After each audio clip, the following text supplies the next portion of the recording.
We are currently hearing the storyline MMT is correct, although they don't express it that way. But God save us if anyone finds out.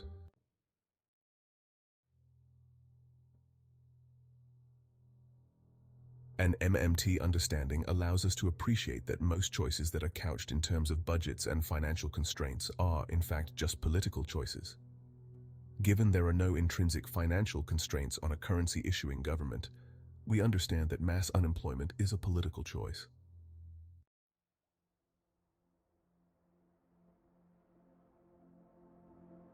Imagine if citizens understood that an MMT understanding lifts the ideological veil imposed by mainstream economics that relies on the false analogy between an income-constrained household and the currency-issuing government. Households always have to finance their spending choices through earned income, savings, asset sales, or through borrowing.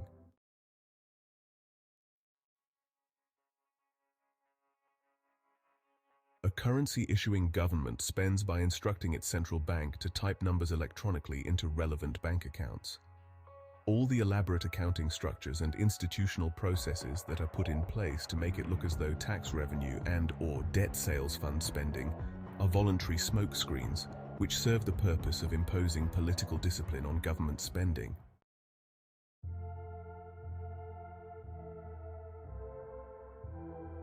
Insiders know this, but actively decline to share that knowledge with the public. There is also a growing claim that there is nothing new about MMT, that everything we write about is well understood or widely understood and acknowledged. Further, apparently, everybody knows, and new Keynesians are fully aware, that the government is not financially constrained. It is very strange. If all the major features of MMT were so widely shared and understood, how do we explain statements from politicians, central bankers, private executives, lobbyists, media commentators, and others that appear to not accept or understand the basic MMT claims?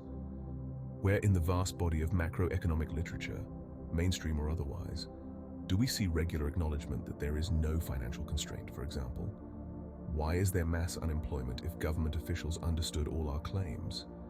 It would be the ultimate example of venal dysfunctional politics to hold that everybody knows all this stuff but are deliberately disregarding it for what?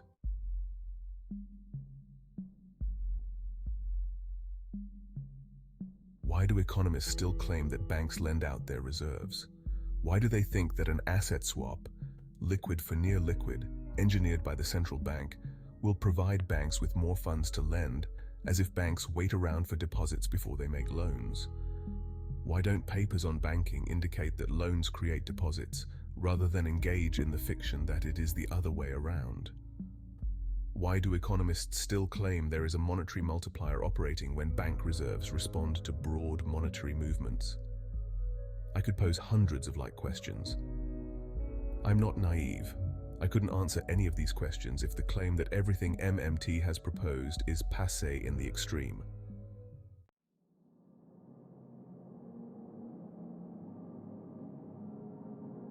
These sorts of claims then lead to statements that there is nothing new about MMT, is designed to discredit us and to suggest we are just a bunch of misguided, politically naive intellectual minions. Please note that MMT does not include the word new in its descriptor. Also, if some person out there can find any literature written by one of the major MMT academics or authors, where there is a claim that the theoretical structure proposed and integrated by the writers is new, please let me know. I wouldn't waste my time, by the way.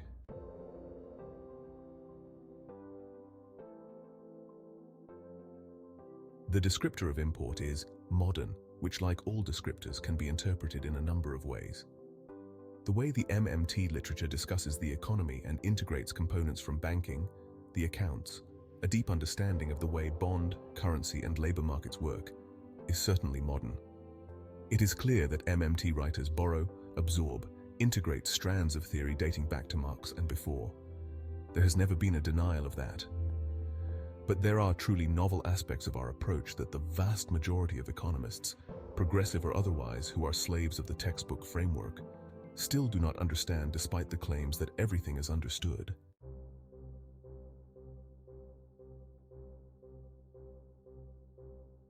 As we said at the beginning, There is now a line of critics who acknowledge the validity of core MMT principles, but think they are too dangerous for people to broadly share in that knowledge. Why? Because we apparently have reached a point in history where we hate dictators and eulogize the benefits of democracy. A la Churchill in the Commons on November 11, 1947. Democracy is the worst form of government, except for all those other forms that have been tried from time to time, but don't want the politicians we elect to have the flexibility to advance our well-being, or in simpler language, because we don't trust politicians.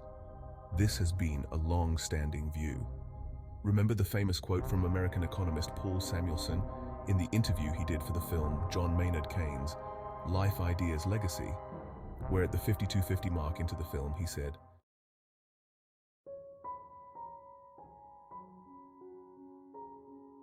"I think there is an element of truth in the view that the superstition that the budget must be balanced at all times, once it is debunked, takes away one of the bulwarks that every society must have against expenditure out of control. There must be discipline in the allocation of resources, or you will have anarchistic chaos and inefficiency." And one of the functions of old-fashioned religion was to scare people by, sometimes, what might be regarded as myths into behaving in a way that long-run civilized life requires. We have taken away a belief in the intrinsic necessity of balancing the budget, if not in every year, in every short period of time. If Prime Minister Gladstone came back to life, he would say, oh, what you have done," and James Buchanan argues in those terms. I have to say that I see merit in that view. This amounts to a world where the elites can manipulate the fiscal capacity of the state to advance their own interests, procurement contracts at will, bailouts when they mess up, etc. But if we want to do something about unemployment or poverty, then the rest of us has to be held in this fictional world that appeals to our instincts of fear and uncertainty. And of course, we then are encouraged to distrust politicians, and so it goes.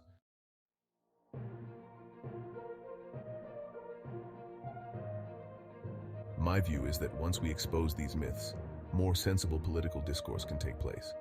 And if we do not like our government, that is, they go crazy with their spending capacity, then we throw them out of office in Australia every 3 years or so. I also think that if the standard of political dialogue was improved, higher quality candidates would seek election and push out the time-serving careerists who dominate all political parties. It is an extraordinary world where we accept a deception because knowing the truth might require us to act differently. I don't accept that proposition. I believe that the truth will set us free and we will become more politically engaged and demand quality political behavior.